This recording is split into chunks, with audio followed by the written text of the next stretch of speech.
Je me suis mise dehors pour enregistrer cet épisode. J'espère que les chants des oiseaux nous gêneront pas trop.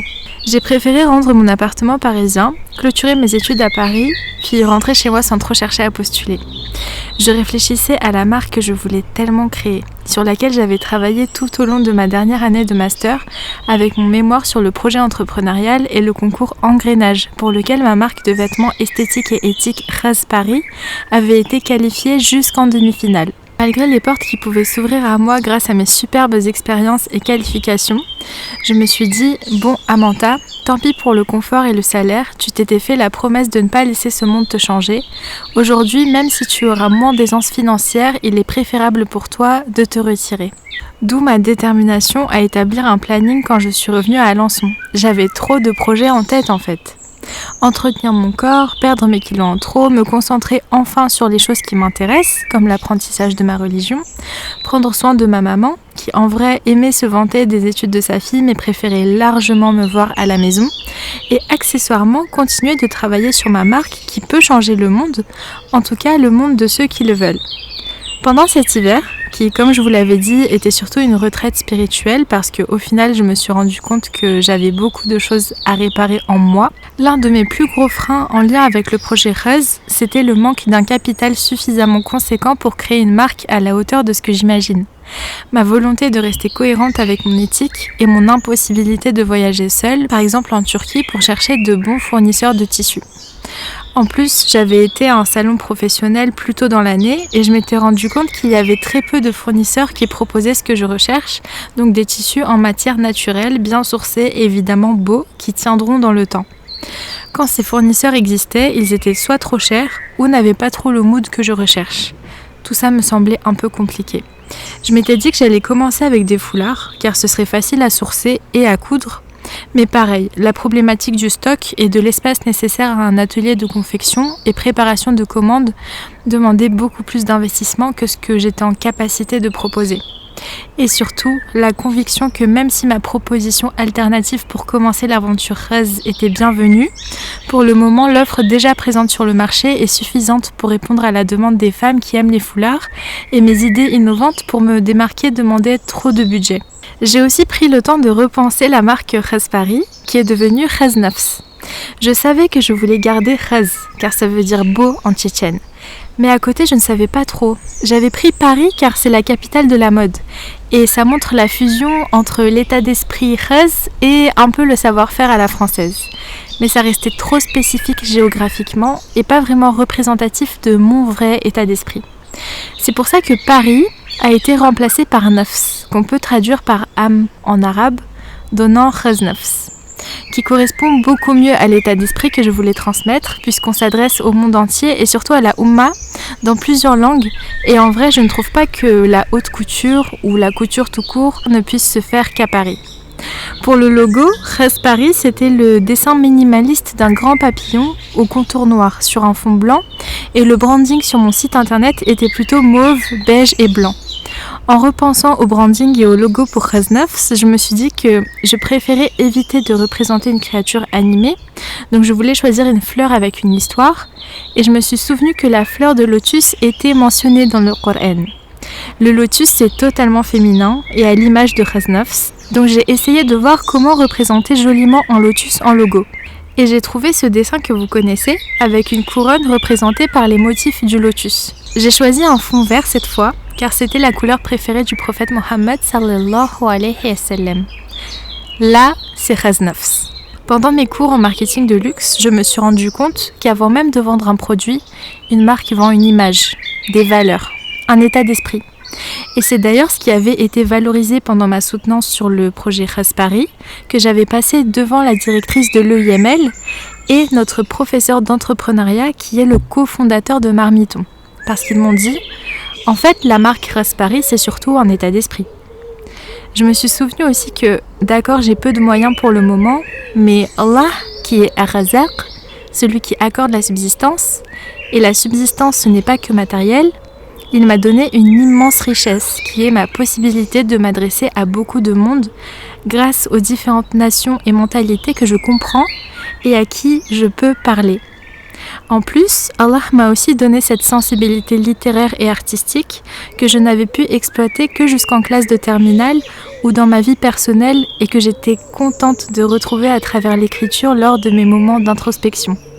Je me suis dit, Amanta, pour le moment, si tu veux faire un projet depuis chez toi, utilise les ressources que tu as déjà et n'oublie pas qu'Allah aime la facilité. Dans mon cas, ce qui est facile pour moi, c'est écrire, parler et transmettre avec la précision de mes mots les messages que j'ai pu tirer de mes expériences mêlées à mon apprentissage du noble Coran. C'est aussi faire du beau, avec les compétences liées à mes études, avec le web marketing, le branding, la création de sites internet, le design pédagogique et même le montage vidéo. C'est comme ça que j'ai eu l'idée de ce podcast, L'état d'esprit d'une Nissa, publié en plusieurs langues dans l'espoir de toucher un maximum d'entre vous. Je me suis dit, on va arrêter de chercher le profit et juste honorer ces 2 versets du noble Coran. Le premier, que j'avais déjà cité, donc dans la sourate Al-Baqarah, lorsque Allah nous parle de l'interdiction du riba et nous dit que Allah fait fructifier l'aumône et anéantit le riba, donc crédit avec intérêt. Et le second verset où Allah nous dit que le musulman n'attend rien en retour. C'est-à-dire que le commerce c'est une chose, c'est normal de chercher à se dégager une marge juste, mais dans la vie de tous les jours, quand tu fais quelque chose, tu ne dois rien attendre en retour. Tu dois juste chercher la satisfaction d'Allah. Aujourd'hui, on a tellement perdu les valeurs d'entraide, surtout avec toutes les entreprises dans la formation, on ne sait plus vraiment pourquoi on fait les choses. Si c'est par intérêt, qu'il soit financier par exemple, ou pour nourrir son ego, ou la vision que les gens auront de nous, ou si c'est juste par altruisme. Un peu avant de lancer ce podcast, je m'étais rapprochée de personnes qui étaient vraiment dans un état d'esprit entrepreneurial à fond. C'est-à-dire que s'ils vont t'aider, c'est surtout pour leur chiffre d'affaires. Et peut-être que les personnes qui se sont lancées dans le service me comprendront, mais c'est très difficile de trouver le juste milieu entre ce que tu donnes gratuitement et ce que tu fais payer. Pour ma part, je me suis dit que ce que je ferai payer, ça viendra plus tard, quand Khaznaf sera son site et des articles à proposer, Inch'Allah.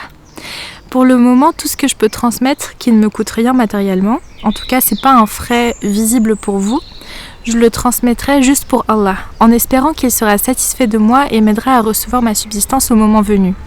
Et surtout en vous transmettant l'état d'esprit Khaznafs. J'ai toujours été une oreille attentive pour mes proches et je sais que ma mère et moi sommes de bons conseils, même si c'est toujours plus facile de donner des conseils que de les appliquer. J'avais trop de choses à dire en lançant ma marque et j'ai eu envie de transmettre mon état d'esprit à travers les 7 épisodes autour de la Rahma. J'aimerais qu'en découvrant ce podcast, face à des situations dans la vie, les gens qui nous connaissent puissent limite se dire « Ok, ça c'est Khaznafs et ça c'est pas Khaznafs ». Il faut que je vous raconte 2 événements marquants que j'ai vécus cet hiver quand je suis revenue à la maison avec ma maman. Ce sont 2 événements très personnels que je souhaite vous raconter parce que je sais que ce sont des vrais sujets de société et que je ne suis pas la seule à être confrontée à ce type de challenge. Le premier concerne les sapins de Noël et le deuxième concerne les dépenses et les cadeaux pour les enfants. Ces 2 histoires vont nous amener aux mêmes conclusions, toujours en lien avec le thème de la Rahma. Vers la fin du mois de décembre, ma très chère mère, qui a grandi pendant l'Union soviétique, toque à la porte, en rentrant des courses avec un ami. Et comme quasiment chaque année quand j'étais petite, ma mère a prévu d'installer un sapin. Et cet ami qui l'accompagne, c'est ce sapin qu'elle a prévu de mettre dans le salon. Moi qui a grandi, qui a appris les noms d'Allah, qui sait que le Père Noël n'existe pas et qui boycotte même Noël parce que c'est la pire trahison de mon enfance en fait, je suis dégoûtée de voir ce sapin chez nous. Et surtout je me dis mais où on va le mettre ? Ça va être le nouveau jeu préféré des chats et c'est moi qui vais devoir balayer toutes les épines plusieurs fois par jour. La venue de ce sapin ne me plaît pas du tout. Et j'essaye de faire comprendre ça à ma mère en lui disant que ce sapin n'a rien à faire chez nous, surtout qu'on est 2 femmes musulmanes et adultes. Et au départ, ma mère cherche des excuses.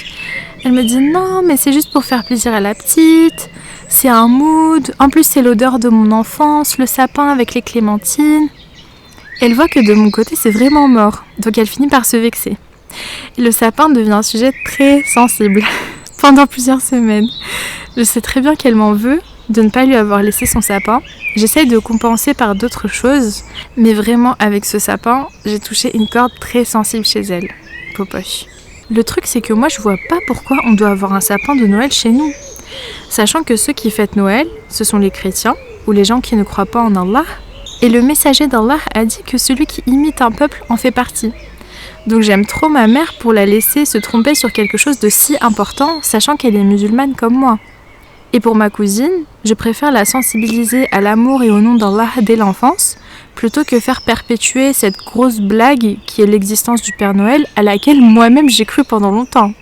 Bah oui, je m'appelle Amanta, et Amanta ça veut dire la foi, donc j'étais une enfant très naïve.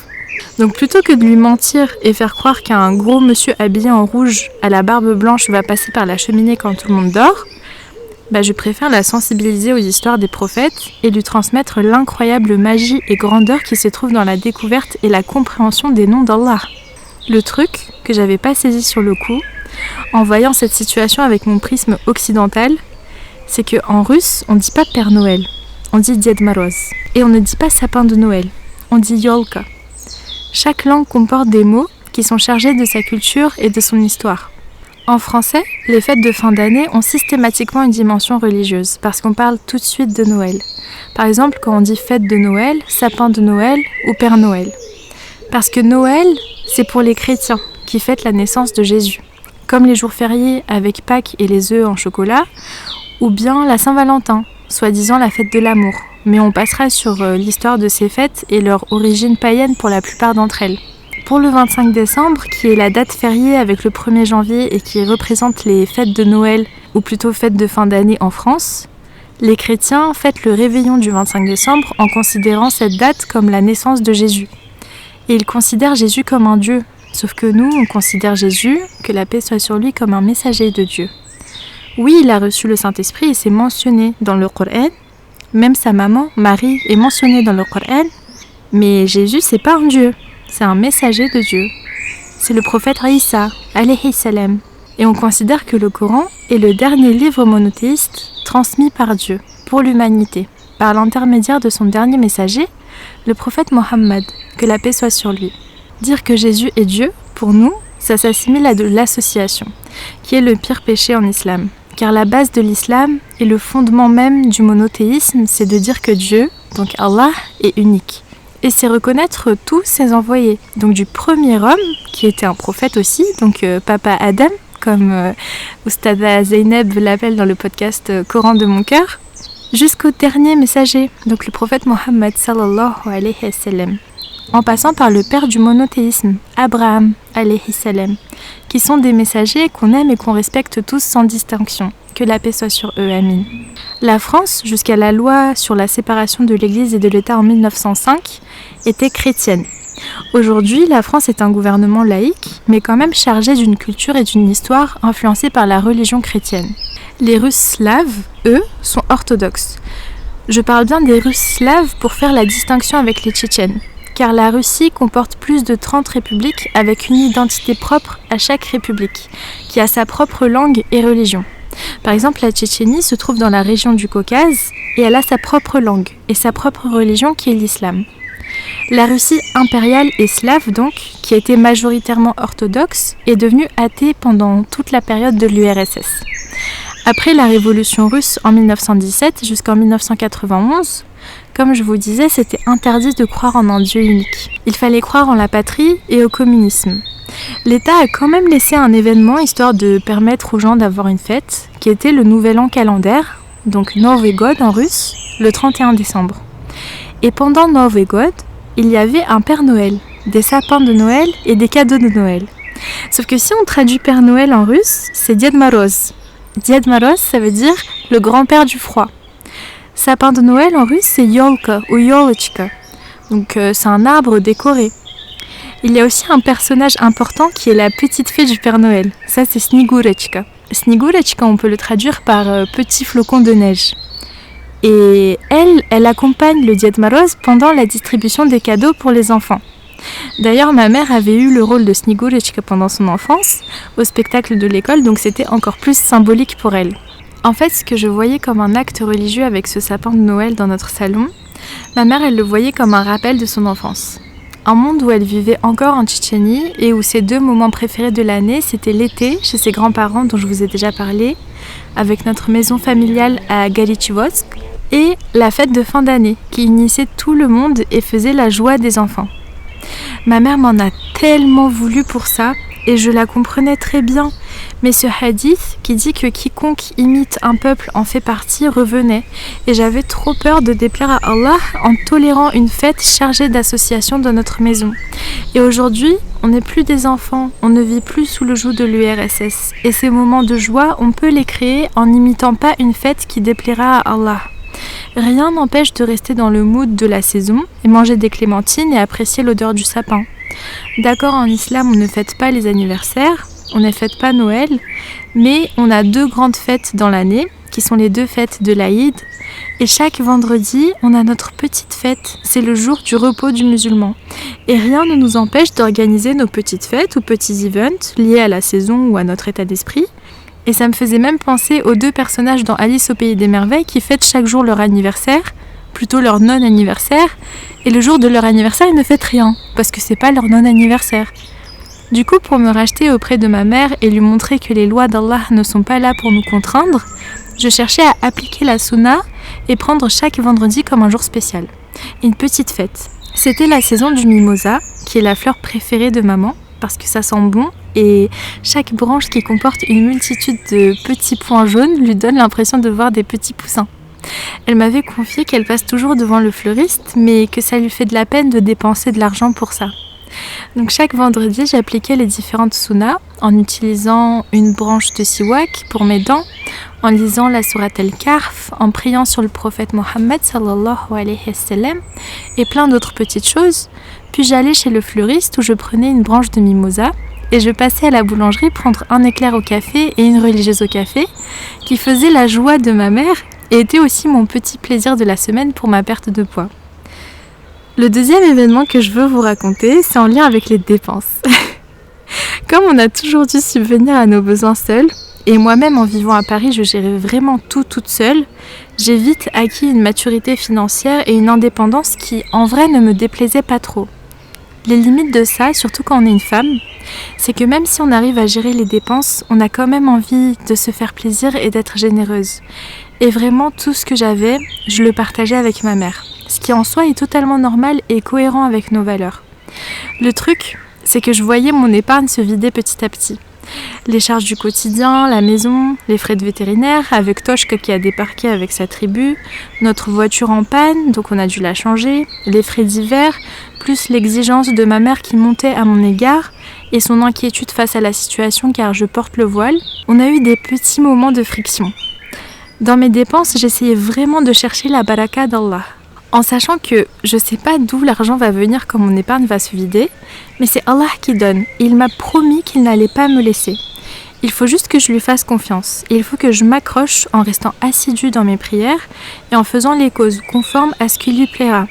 Donc en ne faisant que des actions qui lui plairont et en ne cédant surtout jamais sur mon voile. Pour la Chandeleur, la foire vient toujours à Alençon. Et pour les vacances scolaires, c'est moi qui me suis occupée de ma petite cousine. Et même pas pendant 2 semaines, mais pendant 3 semaines, parce que ma grand-mère est venue à Perpignan en express 1 semaine avant les vacances scolaires, et on est parti la voir, puis ensuite on a passé 2 semaines ensemble à Alençon.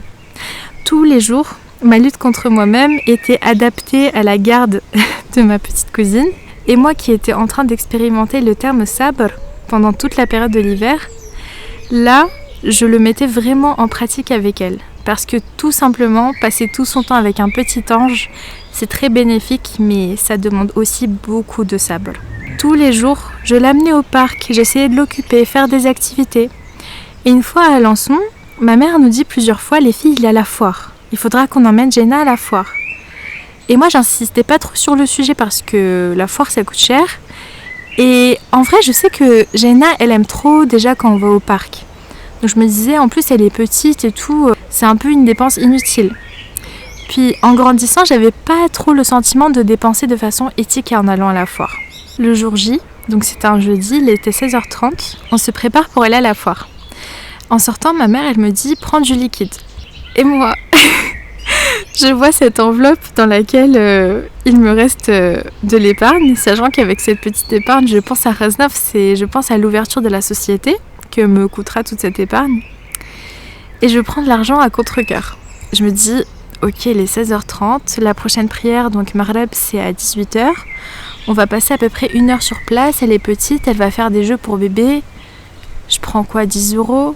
Non, allez, je prends 20 € de billets de 10. Est-ce que j'en prends un troisième pour faire un pair ? Non, vas-y, 2, ça suffit. En sortant de la voiture, je tends l'argent à ma mère. Je lui dis 10 €, tu penses que ça suffit ? Elle me regarde trop mal. Je lui donne le deuxième billet. Elle garde sa main tendue. Et je dis, mais c'est tout ?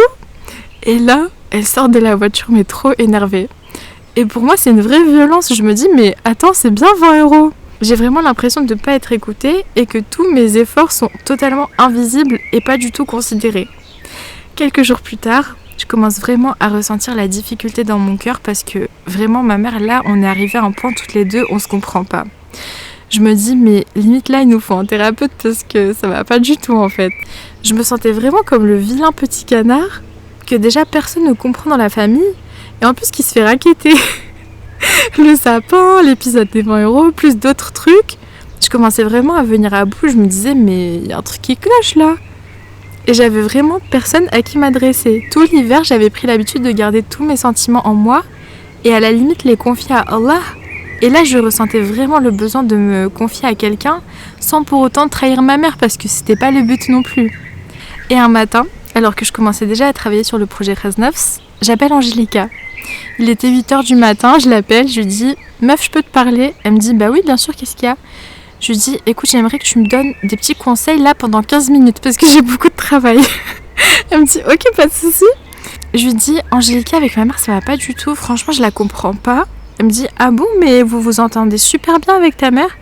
Je lui dis « Oui, mais là, on est arrivé à un point, on n'a pas du tout le même délire. » Elle ne me comprend pas et moi, je la comprends pas. Donc voilà, je lui explique tout. Je lui raconte le sapin, je lui raconte les 20 €, je lui raconte aussi que pour moi c'est hyper frustrant. Je lui raconte aussi que pour moi c'est hyper frustrant parce que ma mère elle est totalement indisponible émotionnellement et physiquement. Je dois tout porter toute seule à la maison parce que soit elle travaille, soit le reste du temps elle aide les gens qui gravitent autour d'elle et lui demande toujours 1 milliard de trucs. Et elle est toujours gentille avec eux. Elle leur donne tout son temps, toute son énergie. Et moi je me retrouve toute seule à tout gérer. Et en plus, je me prends plein de reproches. Elle me dit « Ok, je comprends ce que tu vis. C'est une phase difficile pour toi. T'es en train d'évoluer. En soi, c'est une bonne chose. Après, Magnoune, tout ce que tu me racontes, c'est pas grave.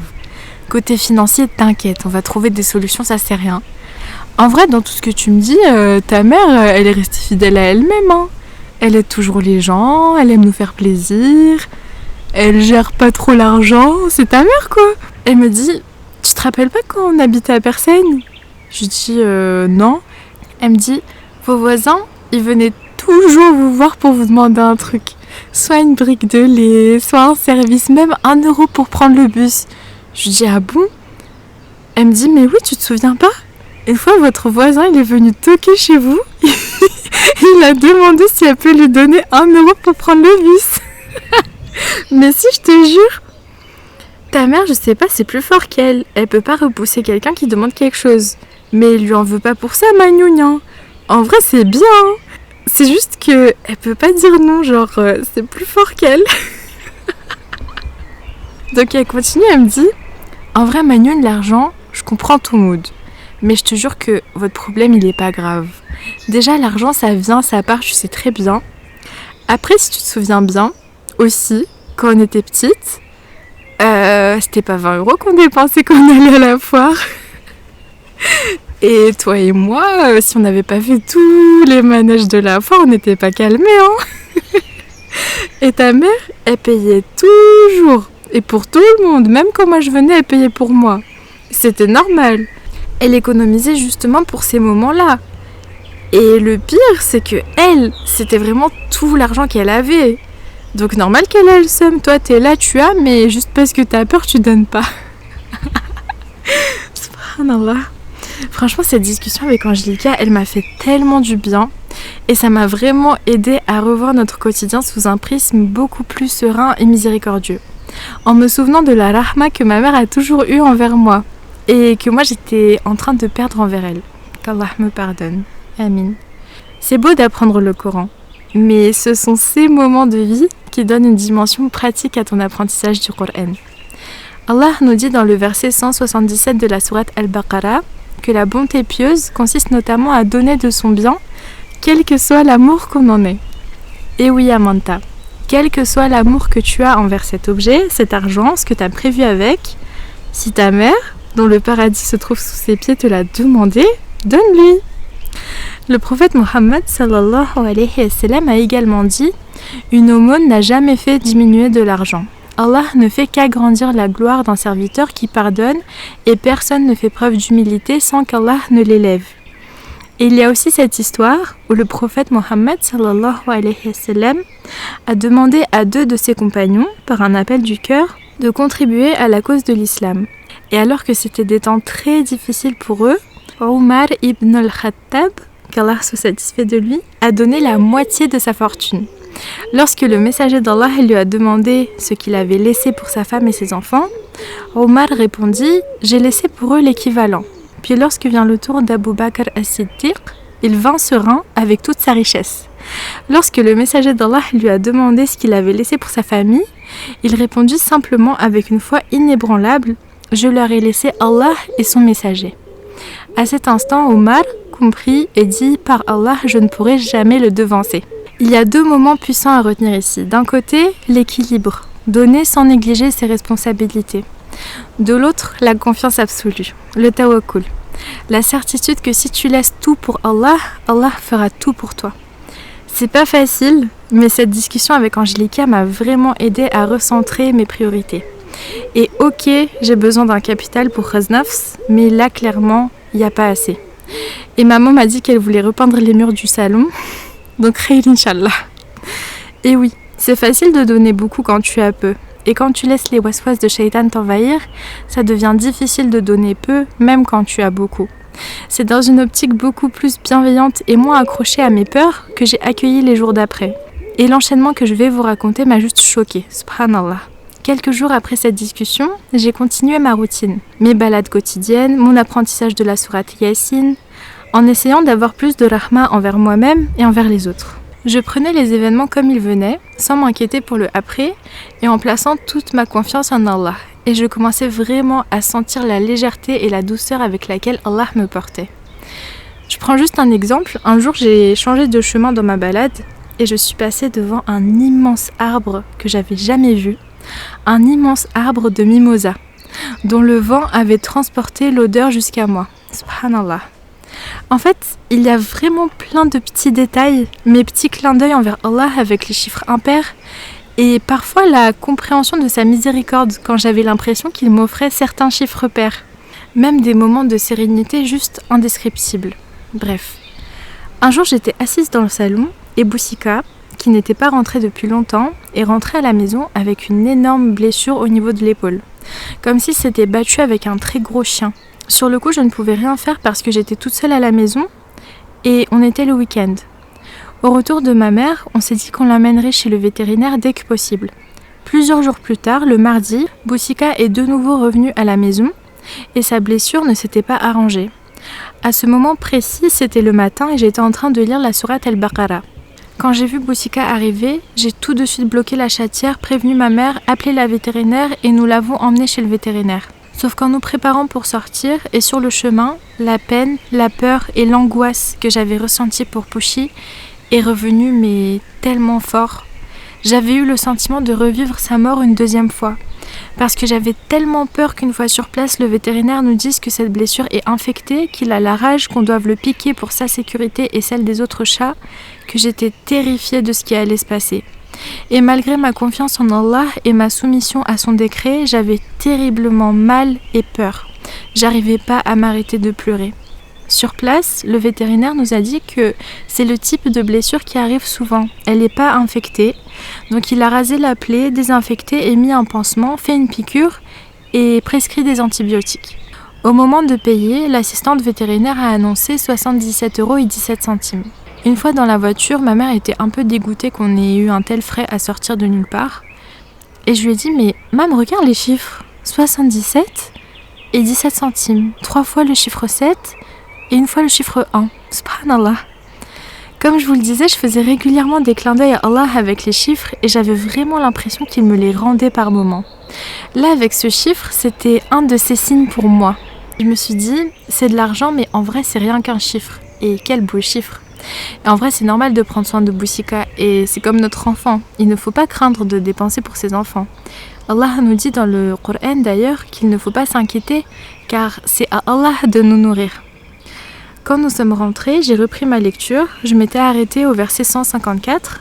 J'ai lu le verset 155 et j'ai été choquée une deuxième fois. Donc voici ce que le verset 155 de la sourate Al-Baqarah dit.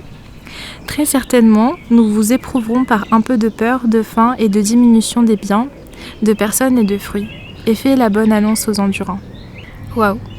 Déjà la peur, je suis pas quelqu'un qui a souvent peur. J'ai des petites inquiétudes, mais une peur glaçante et angoissante comme la peur de perdre un proche, c'est une peur qui fait trembler tout l'intérieur de ton être.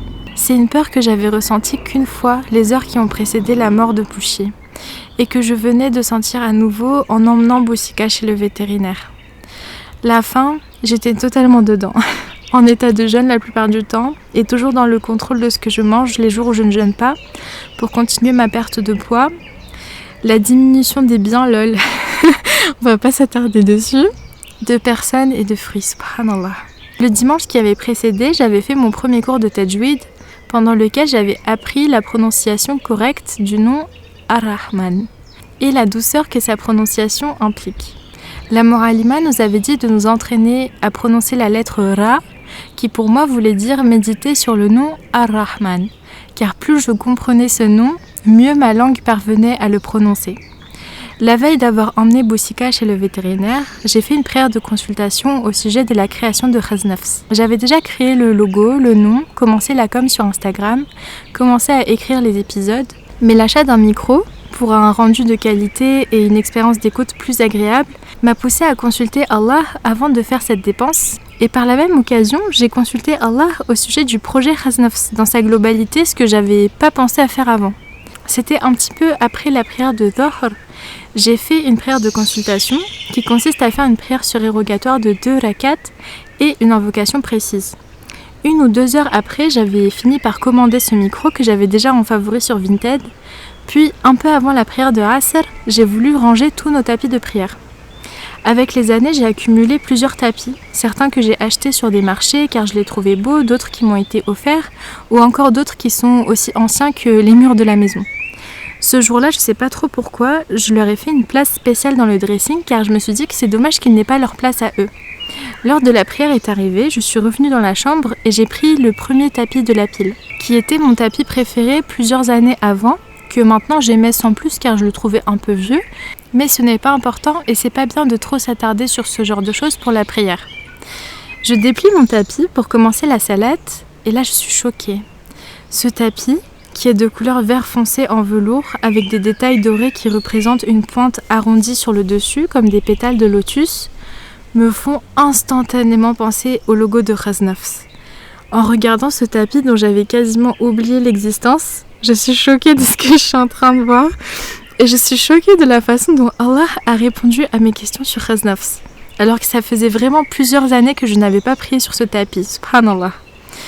J'étais sur le bon chemin avec Khaznafs. Choquée mais sur le bon chemin, alhamdoulilah. Tout ça assemblé, le lendemain cet événement avec Boussika et le souvenir de cette photo de Boussika qui dormait sur ce tapis quand il était chaton, me choquait encore plus et me faisait encore plus m'entraîner sur la lettre Ra et méditer sur le nom Ar-Rahman. Donc voilà, je vous ai dit beaucoup de choses je pense. L'épisode 4 qui a été divisé en 3 parties est très riche en leçons et en morale sur divers sujets.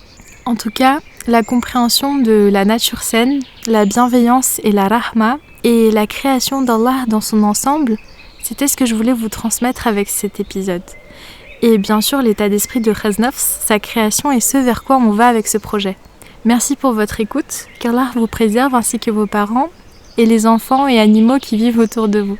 Amin. Assalamu alaikum wa rahmatullahi wa barakatuh. Bismillahirrahmanirrahim. Sabbih isma rabbikal a'la alladhi khalaqa fasawwa والذي قدر فهدى والذي أخرج المرعى فجعله غثاء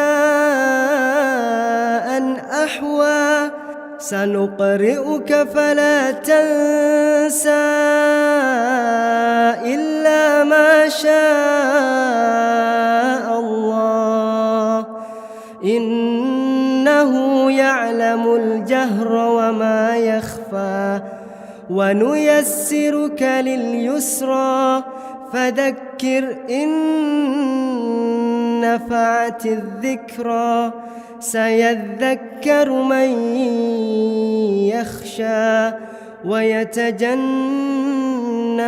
الأشقى الذي يصلى النار الكبرى ثم لا يموت فيها ولا يحيا قد أفلح من تزكى وذكر اسم ربه فصلى بل تؤثرون الحياة الدنيا والآخرة خير وأبقى إن هذا لفي الصحف الأولى صحف إبراهيم وموسى